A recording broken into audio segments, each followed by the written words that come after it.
பேசு.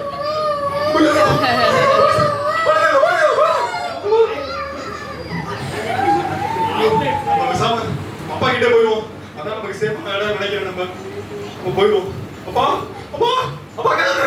அப்பா கேளுங்க. அப்பா அப்பா அப்பா அப்பா ஜெரம் எதுக்கு யாவுது? அப்பா அப்பா அப்பா இரு ஜெரம் அழுவா. என்னமாச்சு? இருமா அழுவா. ரெண்டே குத்தி கொண்டுட்டப்பா. என்ன சட்டையில ரத்தமா இருக்குது? ஐயோ ஏன் ஜெரம் இப்படி பண்ணடி? ஜெரம் எதுக்கு இப்படி பண்ண?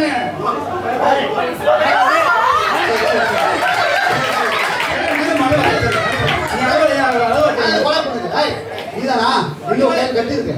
இருப்பா யார் பண்ணி? ஓ யூனிஃபார்ம் போட்டு யார் பண்ணி? நான் அண்ணன் யூனிஃபார்ம் வந்துட்டப்பா. யார் பண்ணி? நான் தான் பார்த்தேன். உன் பையன் தான் கொலை பண்ணிட்டு இருந்தான். என் பையன்லாம் பண்ணல. யார் பையன் பண்ணது? பாக்கலே. ஏன் சிசிடிவி ரெக்கார்ட்ல எடுத்து மாதிரி என் பையன் தான் பண்ணானே எப்படி நான் சொல்றா? பார்த்துட்டு இருக்கேன்ப்பா. எங்கப்பா? நான் தான் பண்ணேன். என் பையன்லாம் பண்ணலப்பா. அப்பா ஏன்பா இப்படி பண்றீங்க? அவனுக்காக போய் இப்படிலாம் போய் அவன்கிட்ட மாட்டாதீங்கப்பா. ஏன்பா? பா நீ இல்லம்மா நீ வேணும் அண்ணன் வேணுமா? என்னமா பண்றது? அண்ணா அவனே கொண்டு போனீங்க. யாருப்பா? ஏய், இந்த தப்பு பண்ணிட்டு இல்ல ஒண்ணுக்கு அண்ணன் வேணுமா? நீ அண்ணன் வாழ வேண்டிய வயசுல இருக்கீங்க. அப்பா என்னம்மா?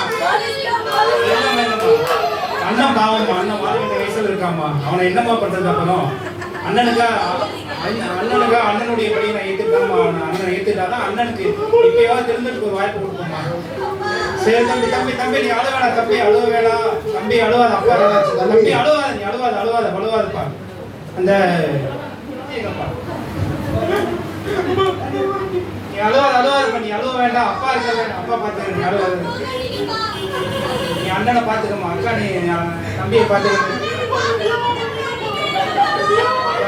வேற ஒண்ணு வழி இல்லைம்மா.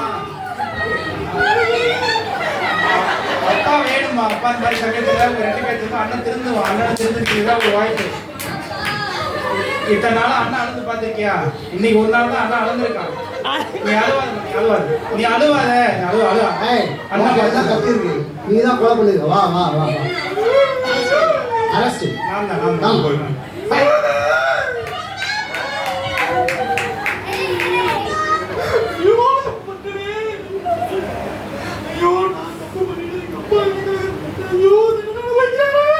அப்பா என்ன மறைச்சிருங்கப்பா.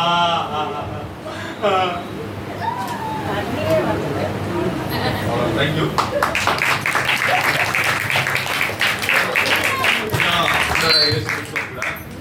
பண்ண இந்த அப்பா மாதிரிங்க. இந்த அப்பாவை விட சூப்பர் காட், ஒரு சூப்பர் ஃபாதர்.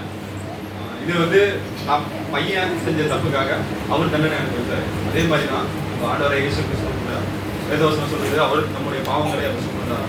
நம்முடைய பாவம் நம்ம அநேக விதத்தில் தவறி இருக்கோம். நம்ம அவரை விட்டு விலகி போயிருக்கோம். நம்ம அவரோட பேச்சின்படி நடக்கல. அவரோட பிள்ளைகளா இல்லை. இருந்தாலும் கூட அவர் நமக்காக மதித்து இந்த உலகத்திற்கு வந்து நமக்காக மதித்து அவர் நம்ம பாவங்களை எல்லாம் மதித்தார். அப்படியாக நம்ம ஆண்டவர் இயேசு கிறிஸ்துவ இந்த நாளில் இந்த கிறிஸ்துமஸ் தினத்துல கூட நம்ம அதை நினைவு கூறும்படியாக அவர் நம்மேல் வைத்த அன்பு. வேதவசனம் சொல்லுது நம்முடைய ஒரே பேரான குமாரனை அவர் வந்து என்ன பண்ணாராம்? இந்த உலகத்திற்கு அனுப்பினாராம். அது யாரு? அவர் நம்மேல் வைத்த அன்பு நிமித்தமா அனுப்பினாராம். அந்த அன்புக்காக ஆண்டவருக்கு நன்றி செலுத்துவோம். அந்த அவர் நம்ம பெற்றுக்கொண்ட அன்பு மற்றவங்களுக்கும் பகிர்ந்து நம்ம வந்து ஆண்டவருக்குள்ள இருப்போம். அப்படின்னு